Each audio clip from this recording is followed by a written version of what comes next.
Baik, kita akan taruh.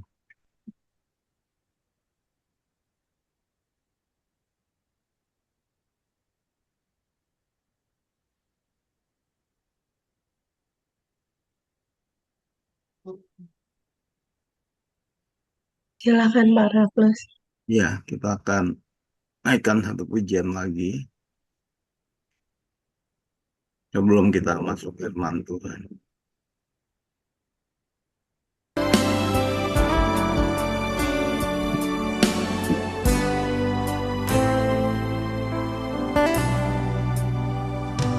Seperti rusa yang haus, rindu aliran sungaimu. Hatiku tak tahan menunggumu.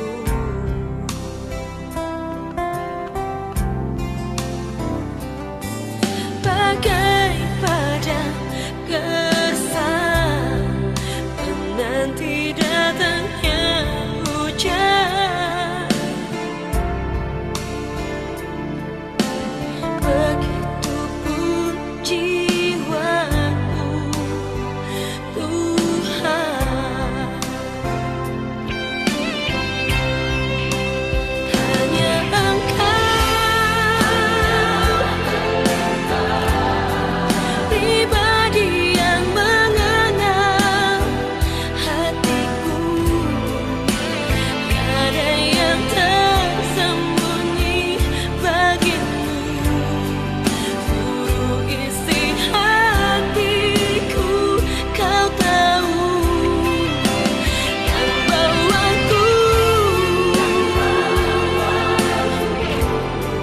untuk lebih dekat lagi padamu.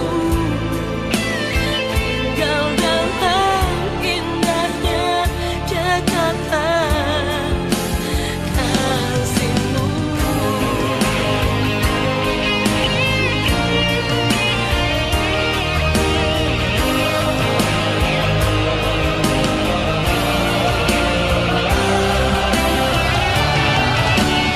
Hanya Engkau, pribadi yang mengenal hatiku. Tiada yang tersembunyi bagimu. Seluruh isi hatiku Kau tahu, dan bawaku untuk lebih dekat lagi padamu. Tinggal dalam indahnya dekatan kasih-Mu.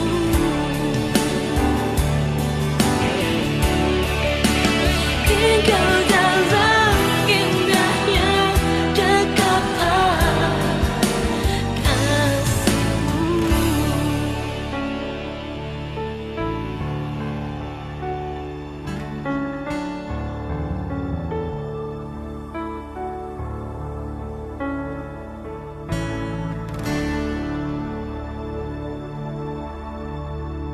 Ya, baik, mari kita berdoa. Benar ya Tuhan, hanya Engkau pribadi yang mengenal hati kami. Bahkan ketika kami sedang menghadapi kesesakan dalam kehidupan kami. Itulah sebabnya pagi hari ini kami datang padamu Tuhan. Karena kami tidak dapat hidup di luar Engkau. Kami terus Tuhan pelengkapi setiap pagi dengan firman Tuhan dalam menuntun kehidupan kami, menghadapi kehidupan yang penuh dengan kesesakan. Terima kasih untuk tema yang Tuhan beri pagi hari ini, di mana kami boleh menikmati perlindungan Allah dalam masa kesesakan. Dan itu Tuhan sudah siapkan bagi kami. Terima kasih Bapa. Dalam nama Yesus, kami berdoa Tuhan memberkati semua teman-teman yang terhimpun dalam Kingdom Family, supaya pagi hari ini mereka boleh mengalami berkat Tuhan lagi, bergabung bersama-sama kami dan menikmati firman Tuhan.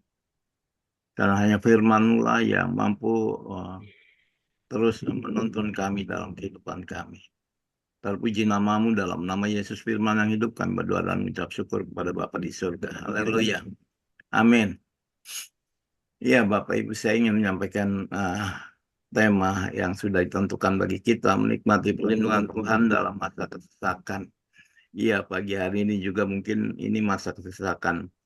Karena tadi sudah jam 3.40 baru kita mulai, ya, dan saya tidak tahu apakah kok tidak seperti biasanya gitu. Biasanya jam begini sudah kumpul. Apakah teman-teman sedang menghadapi masa kesesakan? Dan masa kesesakan itu Bapak Ibu kita sudah tahu kemarin sudah disampaikan oleh Pak Eko. Ya Pak Eko pakai istilah eh, masa kesesakan itu seperti ke ke apa dia bilang harus kita hadapi, tidak bisa dihindari. Ya, ya. Jadi kayak bukan eh, suatu yang kita harus hindari masa kesesakan itu. Dan kita begitu jujur ya membukakan ada masa-masa kesesakan, kitab Ayub, kitab Ratapan, bahkan Mazmur mengatakan ada lembah kekelaman, ada pimpinan Tuhan memang menuntun kita. Ya Tuhan adalah gembala kita, tapi lembah kekelaman tetap ada. Ya, jadi masa masa kesesakan itu sungguh tidak terelakkan. Dan saya memang memilih firman Tuhan yang sama dengan yang dipilih oleh eh, Pak Calvin, namun saya hanya dari ayat 14. Sungguh hatinya melekat kepadaku, aku akan meluputkannya, aku akan membentenginya sebab ia mengenal namaku. Bila ia berseru kepadaku, aku akan menjawab, aku akan menyertai dia dalam kesesakan. Nah ini ya, ada kata kesesakan jelas sekali. Aku akan meluputkannya dan memuliakannya. Dengan panjang umur akan kukenyangkan dia dan kuperlihatkan kepadanya keselamatan daripadaku. Bapak Ibu, dalam 3 ayat ini padat sekali dengan janji-janji Tuhan. Ya, dan saya ingin bila Pak Calvin kemarin katakan 7 janji Tuhan, bahkan lebih saya katakan. Ya, sini dikatakan aku akan meluputkannya. Ya, aku akan membentenginya. Ya. Lalu ayat 15, aku akan menjawab. Kalau dia berseru padaku, aku akan menjawab. Aku akan menyertai dia dalam kesesakan, jelas sekali. Ya, aku akan meluputkannya. Ya, lalu akan diberikan panjang umur kepada kita. Ya, tapi dalam panjang umur bukan sakit-sakitan dan tidak berdaya, tapi ada kekenyangan di sana. Akan kukenyangkan dia. Ya. Dan kuperlihatkan kepadanya keselamatan daripadaku. Jadi paling tidak di sini ada 9, Bapak Ibu. Ya 9, aku akan meluputkannya, aku akan membentenginya, aku akan menjawab, aku akan menyertai dia dalam kesesakan, aku akan meluputkannya kembali, ya. Lalu memuliakannya dengan panjang umur akan kukenyangkan dia dan kuperlihatkan kepadanya keselamatan daripadaku. Jadi ini janji Tuhan. Namun janji ini tidak otomatis Bapak Ibu. Pertama,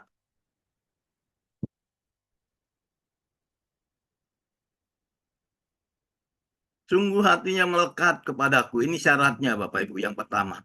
Ya, hati yang melekat kepada Kristus.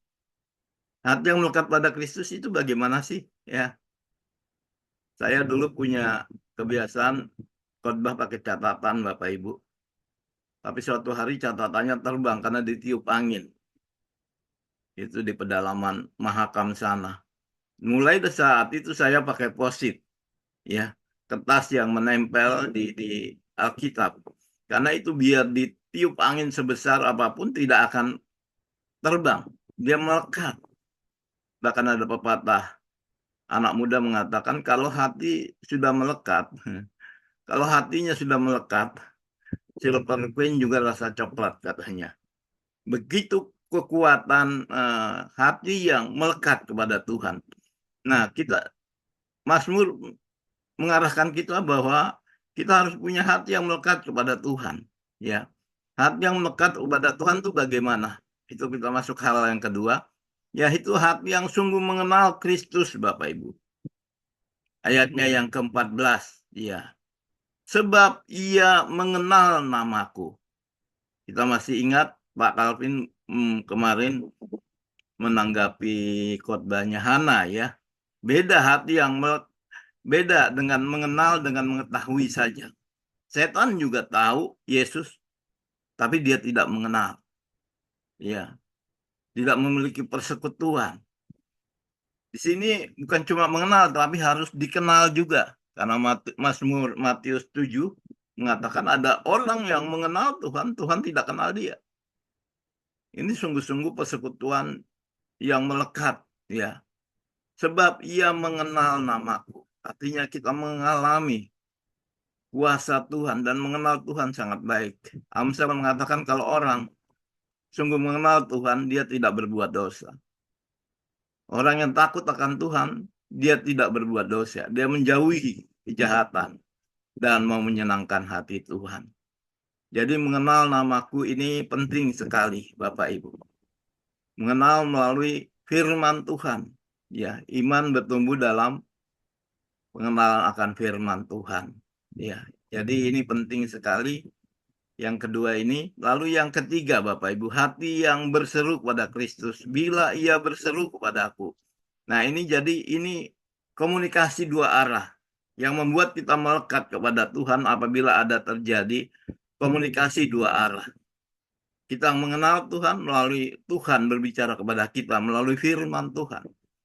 Tapi Tuhan mengenal kita itu penting juga, yaitu ketika kita berseru kepada Dia. Ketika kita berseru kepada Dia, maka Dia akan menjawab. Ini janjinya, Bapak Ibu. Tapi saya bukan menyampaikan firman Tuhan ini saja sebetulnya. Saya siapkan satu firman Tuhan. Bagaimana kita cara menghadapi kesesakan. Ya, karena kesesakan itu mempunyai tujuan, Bapak Ibu. Kesesakan itu mempunyai tujuan. Saya teringat Roma 8 ayat 31 sampai 39. Sebab itu apakah yang akan kita katakan tentang semuanya itu? Jika Allah di pihak kita, siapakah yang akan melawan kita? Ia yang tidak menyayangkan anaknya sendiri, tetapi yang menyerahkannya bagi kita semua. Bagaimana mungkin ia tidak mengaruniakan segala sesuatu kepada kita bersama-sama dengan Dia? Siapa yang akan menggugat orang-orang pilihan Allah? Allah yang membenarkan mereka, siapakah yang akan menghukum mereka? Kristus Yesus yang telah mati, bahkan lebih lagi yang telah bangkit dan juga duduk di sebelah kanan Allah yang malah menjadi pembela bagi kita. Siapa yang akan memisahkan kita dari kasih Kristus? Lihat Bapak Ibu. Ini tujuan iblis dalam kesesakan. Ya, siapa yang akan memisahkan kita dari kasih Kristus? Penindasan, kesesakan, penganiayaan, kelaparan, ketelanjangan, atau bahaya atau pedang. Ya, seperti ada yang tertulis, oleh karena engkau kami ada dalam bahaya maut sepanjang hari. Kami telah dianggap sebagai domba-domba sembelihan. Tetapi dalam semuanya itu, kami lebih daripada orang-orang yang menang oleh Dia yang telah mengasihi kita. Sebab aku yakin bahwa baik maut maupun hidup, baik malaikat-malaikat maupun pemerintah-pemerintah, baik yang ada sekarang maupun yang akan datang, atau kuasa-kuasa, baik yang atasnya maupun yang di bawah, maupun suatu makhluk lain, tidak akan dapat memisahkan kita dari kasih Allah yang ada dalam Kristus Tuhan kita. Ya, itulah keyakinan Rasul Paulus, Bapak Ibu. Ya, firman Tuhan ini ditulis dalam konsep menghadapi kesesakan. Ya, karena dalam kesesakan itu ada dua tujuan tadi, tujuan iblis dan tujuan Tuhan. Ya, ini tujuan iblis nih. Siapa yang akan memisahkan kita dari kasih Kristus? Penindasan atau kesesakan atau penganiayaan atau kelaparan atau kelanjangan atau bahaya atau pedang. Kesulitan-kesulitan kehidupan ini, hal itu seringkali dipakai iblis untuk memisahkan kita dari kasih Allah. memang idealnya, kata Rasul Paulus, tidak ada yang dapat memisahkan kita dari kasih Allah. Itu berarti ada masalah, ada yang salah. Ya. Sementara tujuan Tuhan apa Bapak Ibu? Roma 5 ayat 3 sampai 4. Bukan hanya itu saja, kita bermegah juga dalam kesengsaraan kita. Karena kita tahu bahwa kesengsaraan itu menimbulkan ketekunan. Ketekunan menimbulkan tahan uji menimbulkan pengharapan. Saya mau tanya sama Bapak Ibu jujur. Kapan kita dekat dengan Tuhan? Apakah ketika semuanya baik-baik saja? Ya, kita dekat dengan Tuhan justru ketika ada kesesakan itu, Bapak Ibu. Dan itu tidak salah. Ya, Tuhan ingin terus kita dekat sama Dia. Masih ingat peristiwa Ayub? Ya, Ayub bahkan bertaruh sama Tuhan. Kalau Tuhan tidak melindungi Ayub, ya, iblis bahkan bertaruh sama Tuhan. Kalau Tuhan tidak melindungi Ayub, Ayub pasti akan terpisah dari Dia. Ya, sehingga ini penting sekali Bapak Ibu kita mengetahui bahwa kesesakan itu seringkali dipakai oleh iblis untuk memisahkan kita dari kasih Kristus. Nah, orang yang hanya Kristen KTP, maka dia akan sungguh-sungguh mengalami keterpisahan itu dari Kristus. Ya. Tapi orang yang di dalam Tuhan, dia pergunakan justru kesesakan itu akhirnya bisa bertemu dengan Tuhan dalam mendekatkan diri kepada Tuhan. Ya, seperti Ayub. Kalau dulu hanya dari kata orang, aku mengenal engkau, tapi sekarang mataku sendiri tertuju kepadamu. Sehingga langkah-langkah ini yang harus kita ambil ketika kesesakan itu datang, Bapak Ibu. Yang pertama, yakin akan pemihakan Allah. Bagian ini sudah sering saya sampaikan sebetulnya. Tapi saya ingin kita lebih lagi dalam tema yang baru ini. Ya. Gaya bahasa yang dipakai oleh Rasul Paulus ini, gaya bahasa apa saya tidak tahu. Artinya pertanyaan yang tidak membutuhkan jawaban. Karena seorang pasti sudah tahu. Tidak ada yang dapat melawan kita sebetulnya jika kita di pihak Allah. Kita di pihak Amerika aja sudah tidak ada yang bisa lawan kita, apalagi di pihak Allah. Ya. Kalau kita, jika Allah di pihak kita, siapakah yang akan melawan kita? Satu pertanyaan, gaya bahasa satu pertanyaan yang tidak membutuhkan jawaban.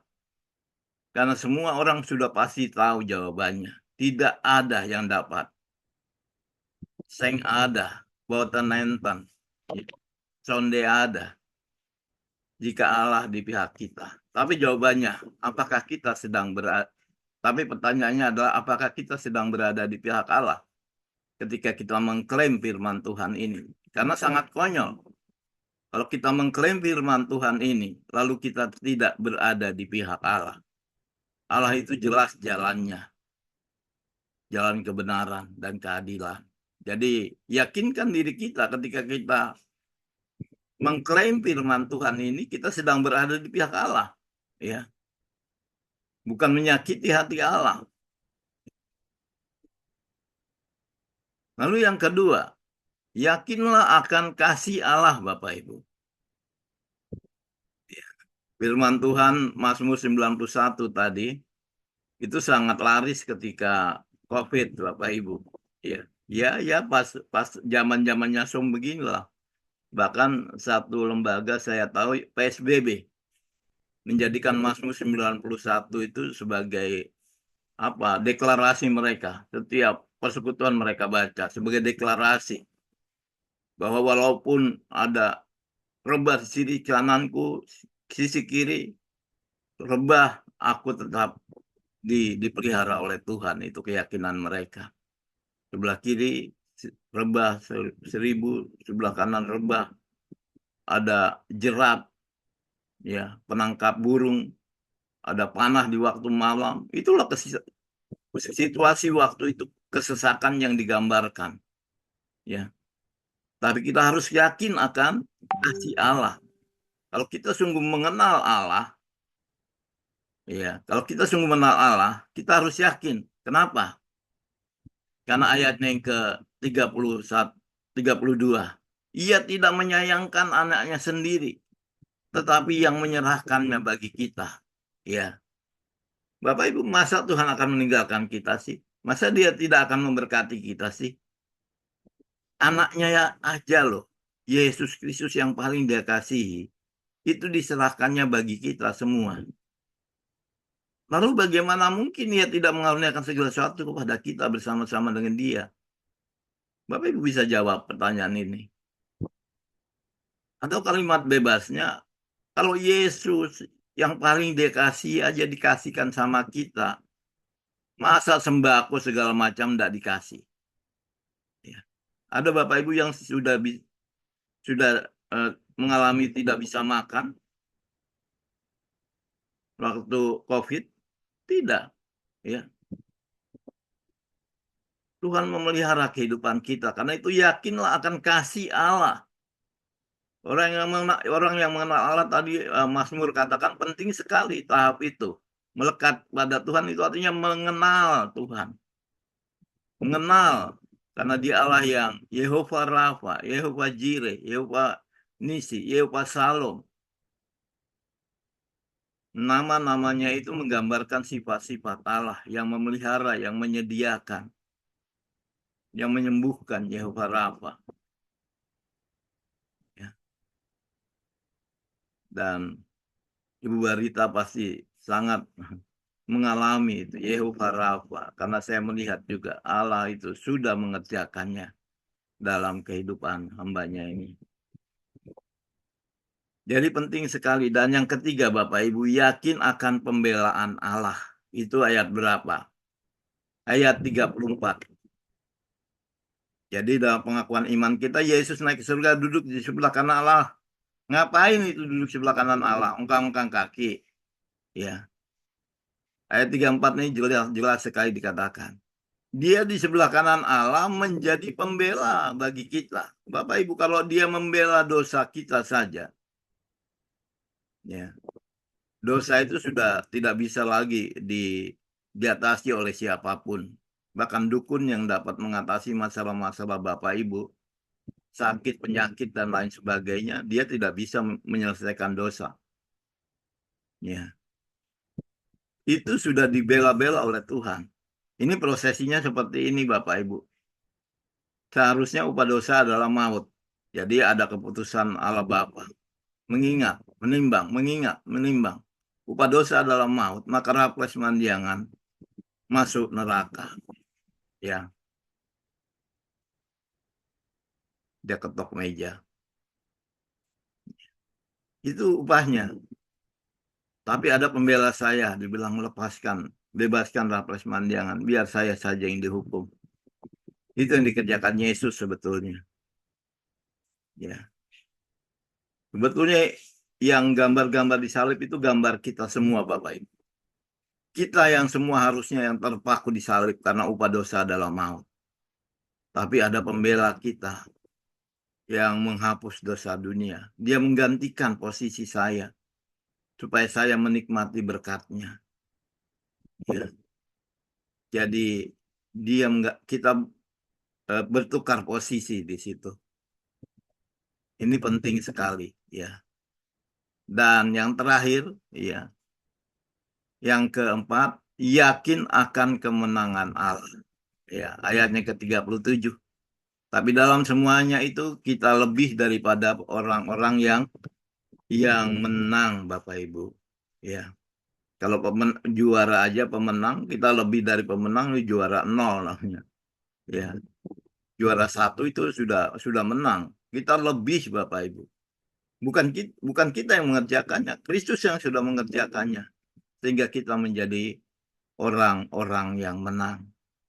Kuasa-kuasa di langit, bahkan di dalam, di bawah langit, ya, semua itu sudah dikalahkan oleh Yesus. Itu sebabnya kita yang percaya kepadanya juga mengalami kemenangan yang sudah Kristus capai. Ya. Itu sebabnya Rasul Paulus katakan, tidak mungkin orang terpisah dari Allah. Ya. Sebab aku yakin, dia katakan, tidak ada yang dapat memisahkan kita dari kasih Kristus. Kalau kita menuruti langkah-langkah ini, memiliki keyakinan-keyakinan ini, Mengapa ada hamba Tuhan yang mualaf, ya, kecewa, meninggalkan Tuhan? Ya. Karena di sini dia mencapai tujuannya iblis tadi, memisahkan kita dari kasih Kristus. Ya. Jadi kesesakan apapun yang sedang terjadi dalam kehidupan kita pada saat ini. Nah, saya baru ingat, ya, Pak Eko pakai kata keniscayaan, ya, keniscayaan. Kesesakan itu keniscayaan. Itu menjadi bagian kehidupan kita. Tapi yang perlu kita renungkan ialah langkah-langkah apa yang harus kita lakukan ketika kesesakan itu datang. Ya, kalau kita masuk dalam ketekunan, kita katakan selamat datang, ya, kesesakan. Aku akan masuk dalam ketekunan bersama Allah. Atau kita kecewa dan terpisah dari Allah, kita mengambil jalan-jalan alternatif, perdukunan. Saya mau katakan, Bapak Ibu kedukun mungkin bisa sembuh, padahal itu bohong. Ya, mungkin bisa sembuh, tapi Bapak Ibu akan terpisah dari Allah. Jadi hati-hati mengalami kesesakan itu. Ayatnya yang keberapa tadi ya, kesesakan. Ya. Nah ini, siapa yang akan memisahkan kita dari kasih Kristus? Penindasan, kesesakan, penganiayaan, kelaparan, bahaya, atau pedang. Kita belum sampai pada pedang. Ya, mungkin orang sampai pada ketelanjangan aja sudah tidak tahan, Bapak Ibu. Banyak orang tidak tahan miskin. Ya, dia berani menjual Kristus. Memang dia tidak miskin, tapi dia terpisah dari Kristus. Ya, penindasan, kesesakan, penganiayaan, kelaparan, ketelanjangan, atau pedang. Ya, kiranya firman Tuhan pagi hari ini sungguh mengingatkan kita, Bapak Ibu. Kesesakan itu keniscayaan. Alkitab kita begitu jujur. Ada kitab Ayub, ada kitab Ratapan, ada kitab macam-macam yang melukiskan penderitaan orang-orang percaya. Memang Kristus tidak berjanji, kalau engkau percaya kepada Kristus, maka semuanya oke-oke saja. Tidak, tetap ada. Bahkan Daniel masuk dalam perapian. Tuhan tidak melepaskan dia dari perapian. Tapi kita melihat, tidak satu orang pun yang gosong, hangus oleh karena api itu. Tuhan Allah kita Allah yang memelihara dan terus akan menolong kita kesesakan apapun yang kita hadapi. Kita harus terus menjadi Kristen-Kristen yang mengenal, sekali lagi ya, mengenal, bukan mengetahui. Mengenal Allah kita. Ketika kita sudah mengenal Allah kita, maka langkah-langkah ini yang akan kita alami. Ya, yakin akan pemihakannya, yakin juga akan kasih Allah, ya. Yakin akan pemihakannya itu didasari dengan kita yakin bahwa kita sedang di pihak Allah. Ya, jangan mengklaim bagian itu ketika kita tidak berasal tidak berada di pihak Allah. Yakin akan kasih Allah, Bapak Ibu. Bayangkan, Kristus saja sudah diberikan bagi kita, itu yang paling dia sayangkan, sayangi. Yesus itu yang anak tunggalnya, yang paling dia sayangi, Bapak Ibu. Dan itu dijadikan penebus, ya, yang menebus dosa kita dari segala dosa kita. Bahkan dia bukan cuma memikul dosa kita, bahkan dikatakan dia memikul sakit penyakit kita. Dan oleh bilur-bilurnya kita menjadi sembuh. Dari mana saya tahu? Ya karena saya mengenal dia. Ya, saya tahu firman-Nya itu. Tinggal saya masuk dalam ketekunan dan mengklaim firman Tuhan itu, saya percaya Tuhan pasti akan menolong. Ya, yakin akan pembelaan Allah, Bapak Ibu. Masih ingat ketika Paulus menganiaya jemaat di perjalanan ke Damsik, dia dengar suara, kenapa engkau menganiaya aku? Bapak Ibu, kita tidak ada front pembela. Karena pembela kita adalah Kristus. Ya. Kristus tanya sama Paulus, mengapa engkau menganiaya aku? Kapan? Kapan Paulus menganiaya Kristus? Tapi saya mau katakan di sini. Ketika kita mengalami penganiayaan, Kristus yang merasakan, Bapak Ibu. Ketika kita mengalami kesesakan oleh karena penganiayaan, Kristus yang merasakan. Karena itu datanglah kepada Kristus, kesesakan apapun yang kita alami, penganiayaan apapun yang kita alami karena kita mengikut Dia.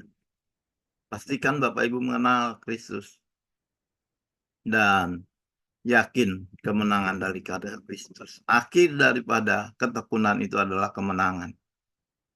Ya, kemenangan atau iman melahirkan pengharapan. Hanya bagian firman Tuhan ini sungguh menolong kita masuki hari-hari depan kita yang penuh tantangan, penuh kesesakan. Mari kita berdoa. Kami datang padamu Tuhan, bersyukur untuk bagian firman Tuhan yang kembali memberkati kami. Dan kami rindu bahwa kehidupan kami sungguh mengalami firman Tuhan ini. Di saat-saat ada kesesakan, saat-saat ada penganiayaan. Supaya kami tidak terpisah dari Allah. Karena itu adalah tujuan iblis dalam kehidupan kami. Kesesakan dalam bentuk apapun. Sakit, penyakit bahkan. Itu bisa saja menggoda kami untuk meninggalkan Kristus asal kami sembuh. Bahkan kemiskinan bisa saja kami menjadi orang yang tidak miskin tapi terpisah dari Allah.